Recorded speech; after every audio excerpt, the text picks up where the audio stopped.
Good evening, boys and girls. Welcome to Candy's Cozy Couch. My name is Candace, and my nickname is Candy. That's how I came up with that really adventurous name. At least I think it's pretty adventurous. All right, maybe not the name so much, but tonight's story is a little adventurous, in my opinion. Well, boys and girls, before we get to the story, y'all know we got to do the checklist, and you know I got to butcher yet another instrument today. The triangle. All right, let me get right. Ah, yes. It's time for the checklist. It's time for the checklist. It's time for the checklist. It's time for the checklist. Just like this.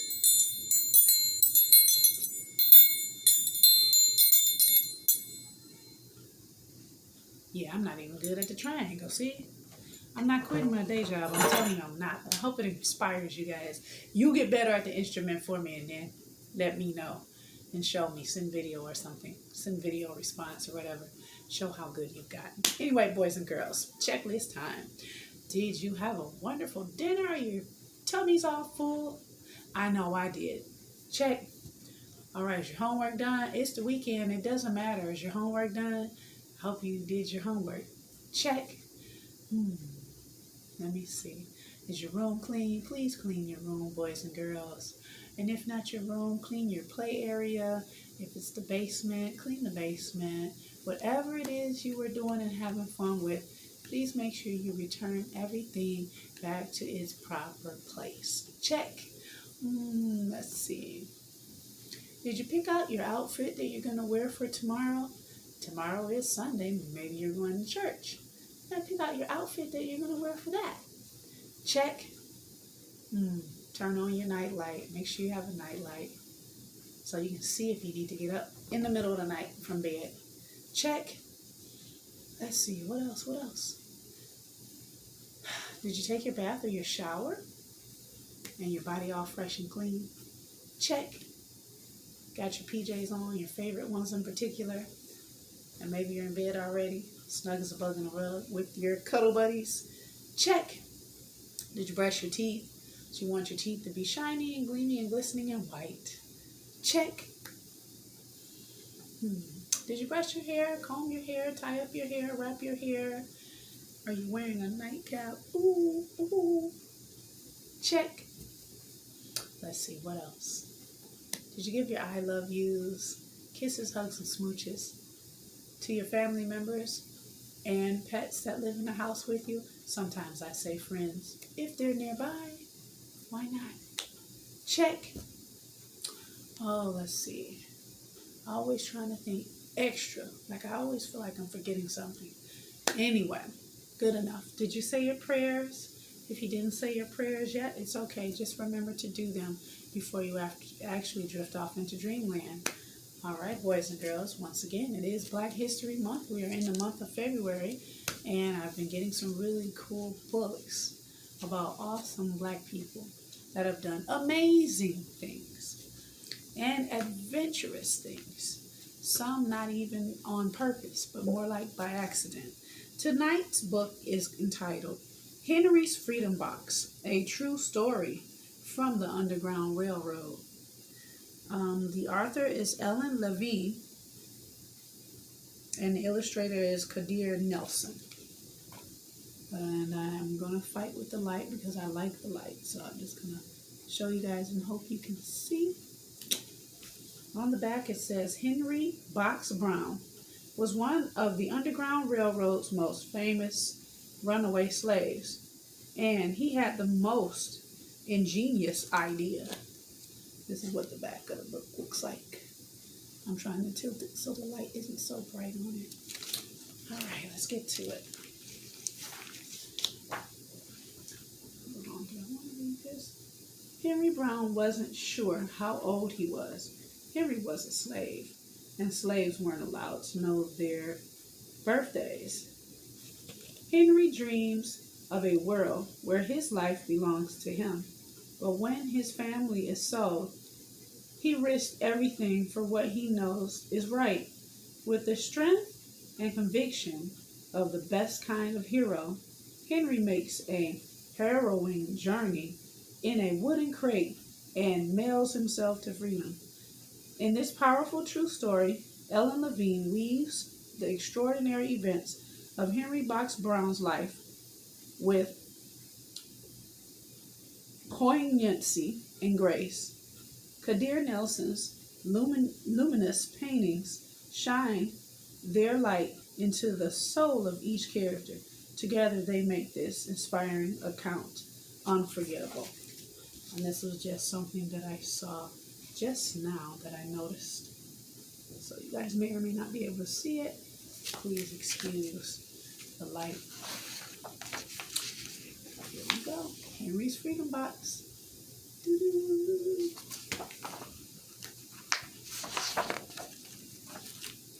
Henry Brown wasn't sure how old he was. Henry was a slave, and slaves weren't allowed to know their birthdays. Now that's sad. And unfortunately, slavery is a main staple in America's history. So,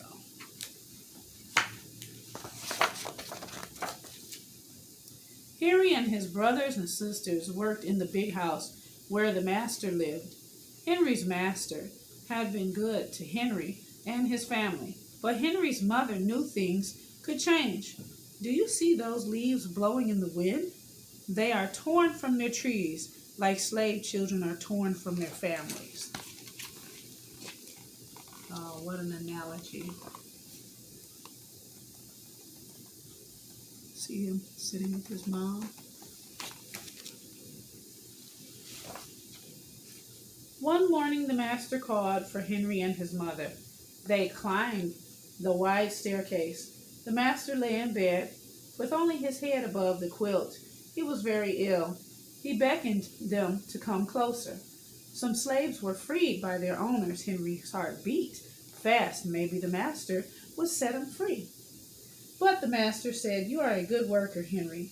I am giving you to my son. You must obey him and never tell a lie." Henry nodded, but he didn't say thank you. That would have been a lie. So he started off right then with hopes of being free, and the master that he was working for crushed those dreams. Later that day, Henry watched a bird soar high above the trees. Free bird, happy bird, Henry thought. Henry said goodbye to his family. He looked across the field. The leaves swirled in the wind.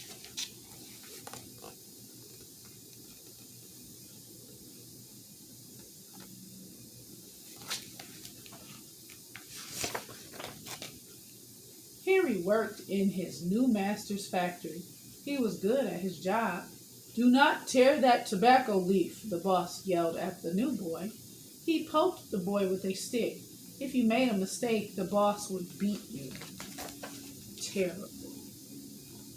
Terrible. El terrible. Terrible indeed.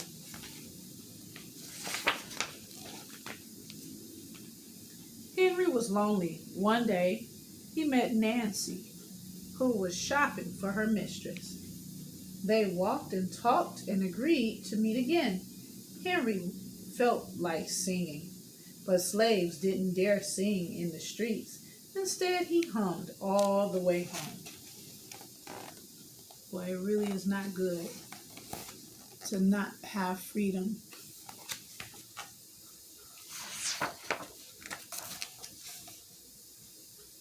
Months later, Henry asked Nancy to be his wife. When both their masters agreed, Henry and Nancy were married. Soon there was a little baby, then another, and another. Henry knew they were very lucky. They lived together even though they had different masters. But Nancy was worried. Her master had lost a great deal of money. "I'm afraid he will sell our children," she said. Henry sat very still. He had to think about that. It's sad that people were actually sold as property. Sad. Henry worked hard all morning. He tried to forget what Nancy had said.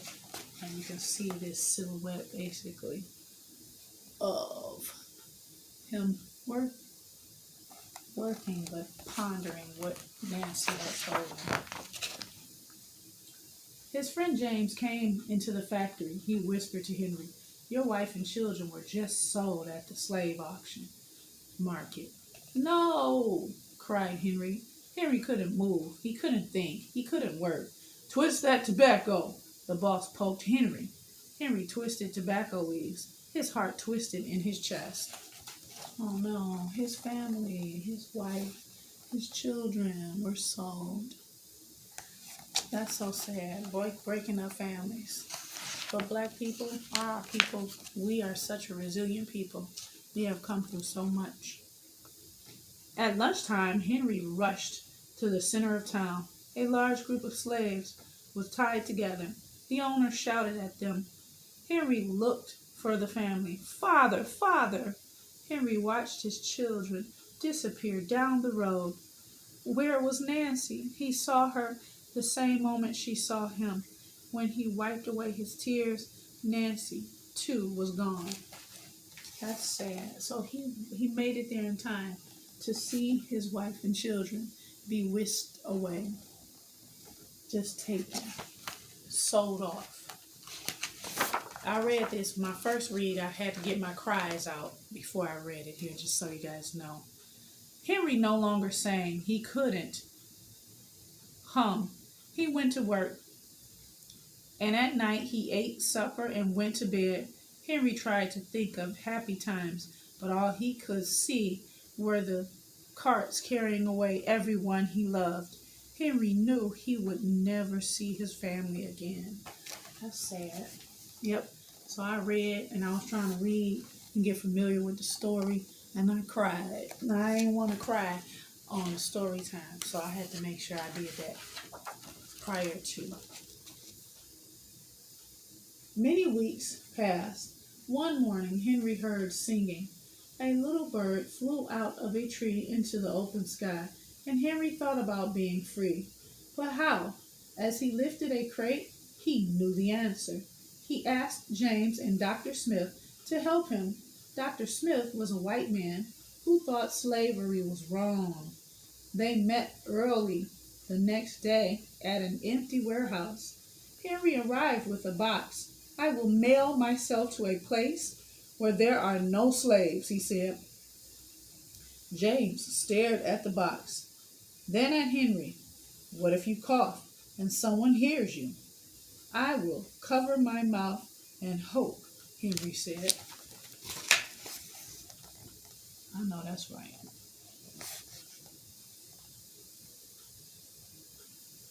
Hope nobody hears me.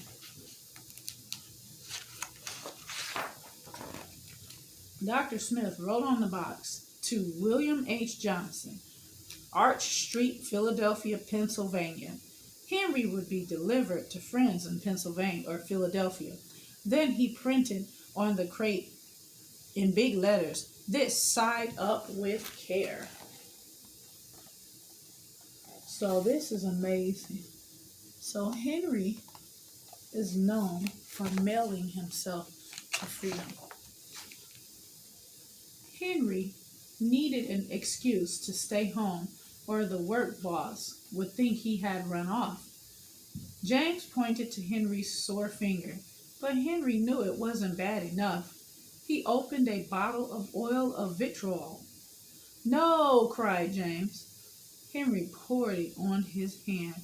It burned his skin to the bone. Now the boss would have to let him stay home. Dr. Smith bandaged Henry's hand. They arranged to meet the next morning at 4 o'clock. Well, so he actually had the self-inflicted injury so that his work boss would know that he had a reason not to come into work. Whew. The things you do for freedom. The sun was not yet up when Henry climbed into the box. "Ready?" he said. James nailed down the lid. Dr. Smith and James drove to the station. The railway clerk tipped the box over and nailed a paper to the bottom. Dr. Smith begged the clerk to be careful, but they didn't listen. They threw the box into the baggage car. So now he's in this box. Henry is in this box, and he's being bumped around and tossed around. That is crazy. Brilliant. Hours passed. Henry was lifted up and thrown again, upside down. He heard waves splashing. This must be the steamboat headed for Washington, D.C. The ship rode smoothly, but Henry was still upside down. Blood rushed to his head. His face got hot. His eyes ached. He thought his head would burst, but he was afraid to move. Someone might hear him. Oh, now look at this. Look at this. Look at this. Oh, do y'all see him stuffed in that box? Wow. Henry really brave. I'm tired of standing, someone said. Why don't we move this box and sit on it, said another. Henry held his breath. Could they be talking about his box? Henry was pushed. The box scraped the deck. Now he was on his right side. Now on his left. And suddenly right side up. Y'all see this?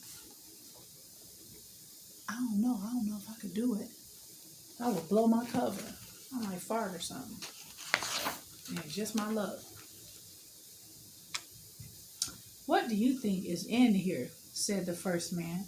Mail, I guess, said the other. I am mail, thought Henry, but not the kind they'd imagine. Henry was carried off the steamboat and placed in a railroad car, this time head up. He fell asleep to the rattling song of the train wheels. So he done been on a boat, now he on a train. He really successfully mailed himself to freedom. With help, he awoke to loud knocking. Henry, are you all right in there? All right, he answered. The cover was pried open. Henry stretched and stood up. 4 men smiled at him. Welcome to Philadelphia. At last, Henry had a birthday. March 30th, 1849, his first day of freedom.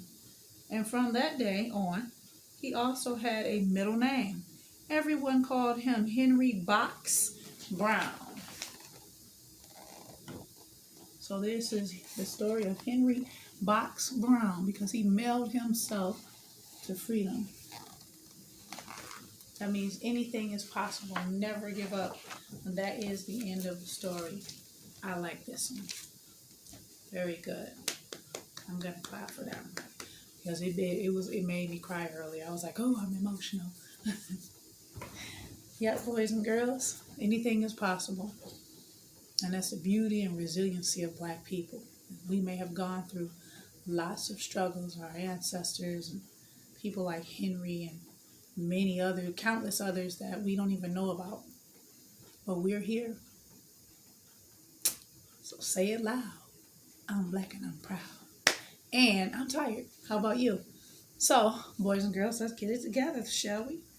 We know what we can do to have a good night's sleep and a fun and exciting sleep. You could dream that you're mailing yourself, not necessarily to freedom. You're already free. But maybe you say, I want to mail myself to a different country, or I want to rocket ship myself to a new planet. I don't know. Just have some fun with it in your dream. All you have to do is close your eyes. Get comfy and cozy and snug as a bug in a rug and relax your body. Whisper to yourself what you would like to dream about. Allow yourself to drift on off to sleep and dream that special dream. That's what I'm about to do. So boys and girls, I will see you next time. Bye-bye.